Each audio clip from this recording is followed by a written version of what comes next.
Ćao i veliki pozdrav svima. Evo nas još jedno video gdje ćemo upoznati jednu novu Android aplikaciju.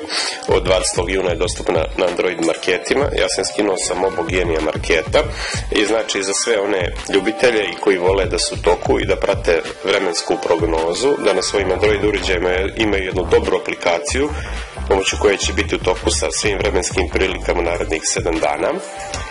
Ova aplikacija pod nazivom eWeather će biti super stvar, no osim što je nova, jako dobrog dizajna, super odrađena, znači jednostavna, intuitivna aplikacija koja prikazuje precizne vremenske podatke sa više lokacija na svijetu. I znači, ja vidite ovdje na početku, on je automatski odabrao, vidite, opština Budva, Crna Gora, i vi na ovaj gore plus možete dodati još neku lokaciju koja vas, na primjer, interesuje i da pratite, znači, jako dobro odrađeno, zanimljivo, i znači možete da pratite na više lokacija vremenske prilike.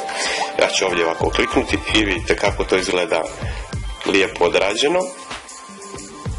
Znači, čist intuitivan interfejs, jako dobro i živo predstavljanje trenutnih i budućih vremenskih informacija.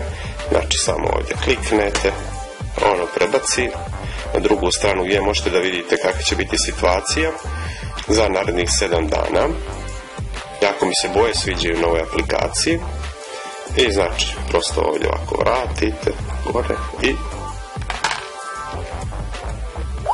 znači, to bi to bilo. Još jednom video gdje smo se upoznali s novom Android aplikacijom. Imate veliki pozdrav od mene, do gledanja.